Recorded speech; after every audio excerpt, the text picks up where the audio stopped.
ಶರಣ್ಪ್ರಕಾಶ್ ಪಾಟೀಲ್ ಅವರೇ, ಸಾಗರ್ ಗಂಡೆ ಅವರೇ, ರಹೀಂ ಖಾನ್ ಅವರೇ, ವಿಜಯ್ ಸಿಂಗ್ ಅವರೇ, ಬಾದಲ್ ಅವರೇ, ಮಾಲನಾರಾಯಣ ಅವರೇ, ಶೈಲಿ ಅವರೇ, ಇಲ್ಲಿ ಸೇರ್ತಕ್ಕಂಥ ಎಲ್ಲ ಅಕ್ಕಪಡೆಯ ಎಲ್ಲ ಗೌರವಿತ ಸದಸ್ಯರೇ, ನನ್ನ ಪ್ರೀತಿಯ ವಿದ್ಯಾರ್ಥಿನಿ,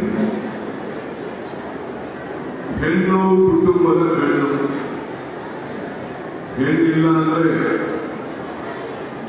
ಸಮಾಜ ಆಗಿ ನಾವ್ಯಾರು ಬದುಕಲಿಕ್ಕೆ ಸಾಧ್ಯ ಇಲ್ಲ. ಹೆಣ್ಣು ಅಂದರೆ ಭೂಮಿ, ಹೆಣ್ಣು ಅಂದರೆ ಧೈರ್ಯ, ಹೆಣ್ಣು ಅಂದರೆ ಭರವಸೆ, ಹೆಣ್ಣು ಅಂದರೆ ಒಗ್ಗಟ್ಟು, ಹೆಣ್ಣು ಅಂದರೆ ಶಕ್ತಿ, ಹೆಣ್ಣು ಅಂದರೆ ಬೆಳಕು. ಈ ಬೆಳಕನ್ನ ನಿಮ್ಮೆಲ್ಲರ ಮಾರ್ಗದರ್ಶನದಂತೆ, ನಿಮ್ಮೆಲ್ಲರ ಶ್ರಮದಂತೆ ಪ್ರತಿಯೊಂದು ಕುಟುಂಬ ಕೂಡ ಇವತ್ತು ಬೆಳಗ್ತಾ ಇದೆ. ಇವತ್ತು ನಾರಿ ಶಕ್ತಿ ದೇಶದ ಶಕ್ತಿ. ಕರ್ನಾಟಕದಲ್ಲಿ ಬಹಳ ವೀರ ವನಿತೆಯರು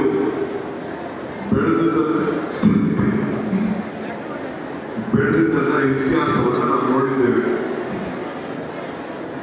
ನಾನು ಇವತ್ತು ನನ್ನ ಮುಖ್ಯಮಂತ್ರಿ ಆದಮೇಲೆ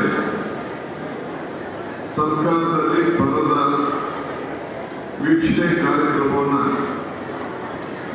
ನಾನು ಇವತ್ತು ಬಸವನ ಕಲ್ಯಾಣ ಬಸವಣ್ಣವರ ಅನುಭವ ಮಂಟಪದಿಂದ ಪ್ರಾರಂಭ ಮಾಡಬೇಕು ಅಂತೇಳಿ ತೀರ್ಮಾನ ಮಾಡಿ ಈ ಬಸವ ಕಲ್ಯಾಣದ ಅನುಭವ ಮಟ್ಟಕ್ಕೆ ಭೇಟಿ ಕೊಟ್ಟು ಇಲ್ಲಿಂದ ಗುಲ್ಬರ್ಗ ಹೋಗಿ ಈ ಕಲ್ಯಾಣ ಕರ್ನಾಟಕದ ಎಲ್ಲ ಅಧಿಕಾರಿಗಳ ಹತ್ರ ಜನಪ್ರತಿನಿಧಿಗಳ ಹತ್ರ ಚರ್ಚೆ ಮಾಡುವಂತ ಕಾರ್ಯಕ್ರಮವನ್ನು ಹಮ್ಮಿಕೊಂಡಿದ್ದೇವೆ.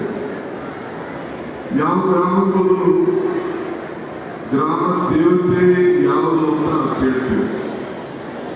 ಅಂದ್ರೆ ಪ್ರತಿ ಭೂಮಿಗೂ ಕೂಡ ಮಾತೃಭೂಮಿ, ಭೂಮಿ ತಾಯಿ ಅಂತ ಹೇಳಿ ನಮ್ಮಲ್ಲಿ ಹಿರಿಯರೆಲ್ಲ ನಮಗೆ ಮಾರ್ಗದರ್ಶನವನ್ನು ಕೊಟ್ಟಿದ್ದಾರೆ. ಇವತ್ತು ಮಹಿಳೆಯರ ಸುರಕ್ಷತೆಗೆ ಅಕ್ಕಪಡೆ ಈ ರಾಜ್ಯದಲ್ಲಿ ತಯಾರಾಗಿದೆ. ನಮ್ಮ ಸರ್ಕಾರ ಶ್ರೀಮತಿ ಲಕ್ಷ್ಮೀ ಹೆಬ್ಬಾಳ್ಕರ್ ಅವರು ಅವರ ಮುಖಂಡತ್ವದಲ್ಲಿ ಈ ಕಾರ್ಯಪಡೆಗಳು ಬಹಳ ಚೆನ್ನಾಗಿ ಹೊಸದಾಗಿ ಬೆಳೀತಾ ಇದೆ. ಯಾರು ಈ ಪಡೆಗೆ ಸೇರ್ಕೊಂಡಿದ್ದೀವಿ ಅವರೆಲ್ಲರೂ ಕೂಡ ನಮ್ಮ ಸರ್ಕಾರದ ಪರವಾಗಿ ತುಂಬು ಹೃದಯ ಶುಭಾಶಯ ಮತ್ತು ಅಭಿನಂದಿಸಲಿಕ್ಕೆ ನಾನು ಬಯಸ್ತಾ ಇದ್ದೇನೆ. ನಿಮ್ಮ ಹೋರಾಟ, ನಿಮ್ಮ ಶ್ರಮ, ನಿಮ್ಮ ಶಕ್ತಿ, ನಿಮ್ಮ ಧೈರ್ಯ, ನಿಮ್ಮ ಸಾಧನೆ ಖಂಡಿತ ನಿಮ್ಮೆಲ್ಲರೂ ಕೂಡ ಫಲ ಸಿಗ್ತದೆ. ಮುಂದಿನ ದಿನದಲ್ಲಿ ಒಂದು ಐತಿಹಾಸಿಕವಾದಂಥ ತೀರ್ಮಾನವನ್ನು ಮಾಡ್ತೇವೆ ನಮ್ಮ ಸರ್ಕಾರ.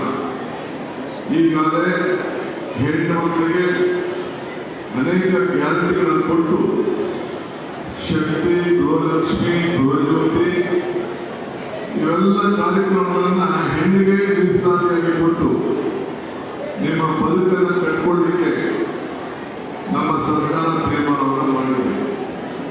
ಇದಲ್ಲದೆ ನಿಮ್ಮೆಲ್ಲರೂ ಕೂಡ ಹೆಣ್ಣು ಮತ್ತು ಯುವಕರು ಎಲ್ಲ ಸೇರಿ 16 ವರ್ಷದಿಂದ 35 ವರ್ಷ ಕೂಡ ಪ್ರತಿ ಪಂಚಾಯತ್ ಕೂಡ ನಿಮ್ಮ ಸಂಘಟನೆ, ನಿಮ್ಮ ಕ್ರೀಡೆ, ನಿಮ್ಮ ಸಂಸ್ಕೃತಿ, ನಿಮ್ಮ ಸಂವಿಧಾನ ಒಗ್ಗಟ್ಟಿಂದ ಬದುಕಲಿಕ್ಕೆ ಜಾತ್ಯತೀತ ತತ್ವವನ್ನು ನಾವು ಉಳಿಸ್ಕೊಂಡು ನೀವೆಲ್ಲ ಜೀವನದಲ್ಲಿ ಈ ದೇಶದ ಐಕ್ಯತೆ, ಸಮಗ್ರತೆ ಮತ್ತು ಶಾಂತಿಯನ್ನು ಕಾಪಾಡಬೇಕು ಅಂತ ಹೇಳಿ ಈಗಾಗಲೇ 10,000 ಇಂಥ ಪಡೆಗಳನ್ನ ರಚನೆ ಮಾಡಲಿಕ್ಕೆ ಸರ್ಕಾರ ಈಗ ಆದೇಶವನ್ನು ಕೊಟ್ಟಿದೆ.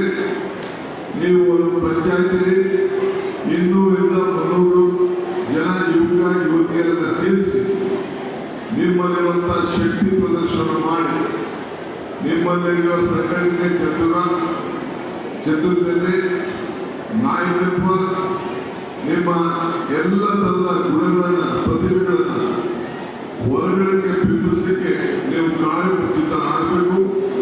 ಆ ದೃಷ್ಟಿಯಿಂದ ಈಗಾಗಲೇ ನಾವು ಸಂಘಟನೆಗಳನ್ನು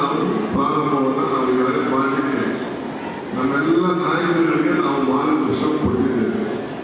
ಆ ಸಂಘಟನೆ ಹೆಸರು ಭಾರತ್ ಜೋಡೋ ಯುವ ಶಕ್ತಿ ಸಂಘ ಅಂತೇಳಿ ಈಗಾಗಲೇ ನಾವು ತೀರ್ಮಾನವನ್ನು ನಾವು ಮಾಡಿದ್ದೇವೆ. ಮಾತು ದೇವೋ ಭವ ಅಂದ್ರೆ ತಾಯಿಯನ್ನ ದೇವತೆ ಅನ್ನೋದನ್ನ ನಾವೆಲ್ಲ ಕರಿತೇವೆ. ಹಂಗೆ ಇವತ್ತು ನೀವೆಲ್ಲ ಎಲ್ಲ ಹೆಣ್ಮಕ್ಳಿಗೆ ನಾವು ಕುಟುಂಬದಂತ ವಿದ್ಯಾಭ್ಯಾಸವನ್ನು ಕೊಟ್ಟು ಸಮಾಜಕ್ಕೆ ಕುಟುಂಬಕ್ಕೆ ಒಂದು ದೊಡ್ಡ ಮಾರ್ಗದರ್ಶನ ಕೊಡಿ ಅಂತ ಹೇಳಿ ನಿಮ್ಮ ಮೇಲೆ ನಾವು ಭರವಸೆಯನ್ನು ಇಟ್ಟಿದ್ದೇವೆ.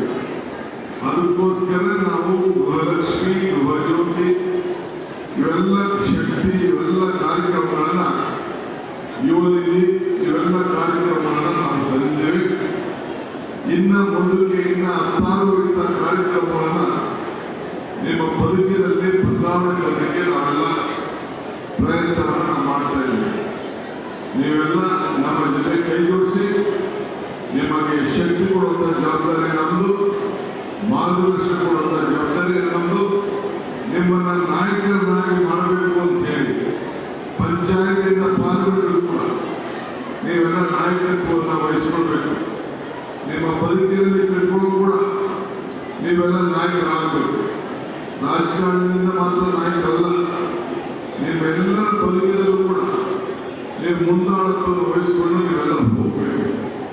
ನಾನು ನಿಮ್ದಾದ ಮೇಲೆ ಅನುಭವ ಪಡೆದು ಹೋಗಬೇಕು. ಅದಾದ ಮೇಲೆ ನಮ್ಮ ಬಿದರ್ನಲ್ಲಿ ನಮ್ಮ ಕಾರ್ಯಕರ್ತ ಸಭೆ ಇದೆ, ಅದನ್ನು ಮುಗಿಸಿ ಗುಲ್ಬರ್ಗಕ್ಕೆ ಹೋಗಲಿದ್ದೇನೆ. ಆದ್ದರಿಂದ ನಾವ್ಯಾರು ಹೆಚ್ಚಿಗೆ ಮಾತಾಡಿದೆ ನೀವೆಲ್ಲರೂ ಕೂಡ ಶುಭ ಹಾರೈಸಿ ನಿಮ್ಮ ಜೊತೆಯಲ್ಲಿ ಡಿ.ಕೆ. ಶಿವಕುಮಾರ್ ಮತ್ತು ಡಿ.ಕೆ. ಶಿವಕುಮಾರ್ ಸರ್ಕಾರ ಜೊತೆಯಲ್ಲಿ ಇದೇ ನನ್ನ ಮಾತನ್ನು ಹೇಳಲಿಕ್ಕೆ ನಾನು ಬಯಸ್ತಾ ಇದ್ದೇನೆ. ನೀವೆಲ್ಲ ನನ್ನ ಸೋದರಿಯರು, ಯುವ ಮಿತ್ರರು, ನೀವೆಲ್ಲ ನನಗೆ ಶಕ್ತಿಯನ್ನು ತುಂಬಿ ನಾನು ಕೂಡ ನಮ್ಮ ಸರ್ಕಾರ ಕೂಡ ನನಗೆಲ್ಲ ಶಕ್ತಿಯನ್ನು ಕೊಡಲಿಕ್ಕೆ ಬದ್ಧವಾಗಿದೆ ಅನ್ನೋ ಮಾತನ್ನು ಹೇಳಿ ನನ್ನ ಮಾತನ್ನು ಮುಗಿಸ್ತೇನೆ. ಜೈ ಅಕ್ಕಪಡೆ.